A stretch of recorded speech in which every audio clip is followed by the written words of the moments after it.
Rose Fulbright, potencia global en derecho energético, presenta El mundo del petróleo.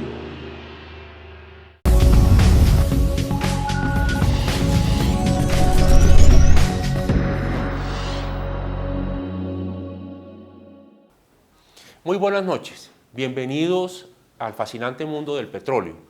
Hoy tenemos a la doctora Eva María Uribe, presidente de Gasnova, que es la Unión de Empresas Colombianas de Gas Propano.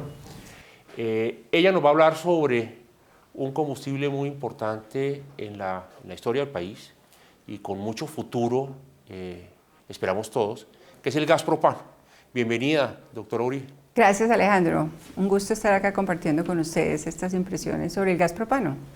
Bueno, yo me acuerdo, para empezar, yo me acuerdo que hace unas décadas los gasodomésticos en Colombia funcionaban con el gas propano. Y eso se fue abandonando y pasamos a la electricidad y hoy en día pues es el gas natural. Y yo quisiera preguntarle, porque uno ve que el gas propano está otra vez cogiendo impulso, ¿qué es lo que está pasando con el gas propano? ¿Cuáles son las ventajas que tiene para los consumidores? Bueno, hay dos cosas. Un primer elemento de cambio fundamental es que hay mucho propano en el país en este momento. Hay unos nuevos yacimientos en Cusiana y Cupiagua que están llenos de gas propano, de gas butano y propano, GLP, que es el combustible, digamos, que se está usando y se usa y se sigue usando entre las casas populares. Eso es un combustible muy apetecido para los estratos más pobres de la población por sus ventajas, que podemos entrar a ver más adelante. Pero, ¿por qué tiene ventajas? Es que es más barato. Es mucho más barato y mucho más flexible. Más barato que el gas natural. Más barato que el gas natural, compite en igualdad de condiciones. Pero ¿cuáles son las ventajas? Por ejemplo, la población pobre prefiere, y estoy hablando de que el gas propano se vende en Bogotá, donde hay gas natural por todos lados, en Medellín, en Cundinamarca, en Antioquia y en todo el país. Estamos hablando de más del 90% de los municipios del país todavía consumen propano, los estratos más pobres de la población, por sus ventajas y su flexibilidad. Para dar un ejemplo, cuando los dueños de las casas se conectan al gas natural, pues no se conectan los pisos 2 y 3 donde viven los pobres, donde viven los arrendatarios e incluso los inquilinos. ¿Por qué? Porque ellos no pueden cargar un cargo fijo, pagar un cargo fijo mensual. Ellos tienen un salario pagadiario, hay inestabilidad en el empleo, en el ingreso mensual. Entonces el gas propano les permite para ellos el pagadiario, el poder dosificar su consumo mensual de el energético que les sirve para cocinar, para calentar. Compran su cilindro y no tienen que hacer instalación ni nada de esas cosas, como sí pasa con el gas natural. Exactamente, no tienen que hacer, directamente lo conectan a las estufas, a los electrodomésticos, a los gasodomésticos, y no tienen que pagar cargos fijos, reconexiones, penalización por no pago. Entonces, esta flexibilidad hace que el gas propano sea un combustible muy apetecido entre la población vulnerable de este país. Yo me acuerdo que se dieron políticas, no sé si hoy en día todavía las hay, de llevar el gas propano básicamente a los sectores rurales. Pues sectores rurales, sectores semirurales y en las grandes ciudades está el propano todavía. Y está entre esta población que yo te comento, por eso de ahí la importancia del subsidio. El gas propano, al igual que el gas natural, la electricidad, es un servicio público domiciliario, es decir, es un servicio público que está cobijado con la ley 142. Y por lo tanto está beneficiario el usuario de subsidios, es decir, subsidios a la demanda. En este momento el Gobierno Nacional financia y subsidia el gas natural y la electricidad para el consumo de los estratos de la población 1 y 2 y les da el 50% del costo del consumo mensual y les da en el estrato 1 el 50% y en el estrato 2 el 40%. Cada mes el 50% es pagado por el Gobierno Nacional. Para electricidad y gas natural. Exactamente. Y no es en este caso el caso del propano. ¿Pero y por qué no? Bueno, eso es un tema que estamos hablando con el gobierno en un diálogo que sostenemos. Creemos que tenemos que estar en igualdad de condiciones con estos combustibles, con la electricidad, con el agua, que también recibe subsidios, el aseo y el gas natural. El gas propano tiene derechos el subsidio al consumo de los estratos más pobres de la población. Entonces, y aún así compite, sin subsidio. Ah, no, pero entonces con subsidio Sí, arrasa. y habiendo posibilidad de incremento de la demanda que ya se está dando con Cusiana y Cupiagua, pero también con los no convencionales, me estaba comentando usted antes de empezar el programa. Sí. Pero también me comentaba usted antes del programa, de iniciar, que con estos yacimientos no convencionales que se dice que Colombia puede tener, también habría un incremento importante de la oferta. ¿Qué tan grande es ese potencial? Yo diría que es sustancial. Es muy importante tener en cuenta que con estos gases no convencionales y con el petróleo no convencional que también va a salir de los yacimientos de esquisto, que Colombia, entre otras cosas, tiene perspectivas muy importantes en el Magdalena Medio y depósitos que hay en los llanos orientales que están pues obviamente en exploración, pero ya hay en Cusiana y en Cupiagua cantidad. Hay unos, ya digamos, Cusiana y Cupiagua está en capacidad de producir solo gas propano. Estamos hablando de pasar de 18.000 barriles por día a 42.000 a partir del año 2016. 42.000 barriles por día si entra Cupiagua en operación, ¿no?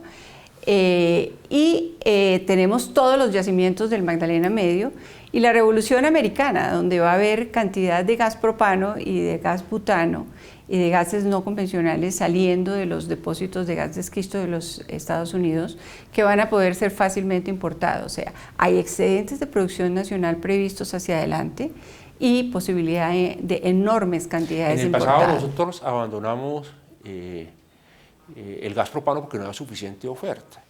Ahora con esta nueva oferta que se está dando ya, pues el futuro se ve muy promisorio, pero la gente tiene la idea de que el gas natural tiene una gran cantidad de ventajas con respecto al gas propano, que es más seguro, ¿qué tan cierto es eso? ¿Eso es un mito? No, es un mito. El gas propano es absolutamente seguro.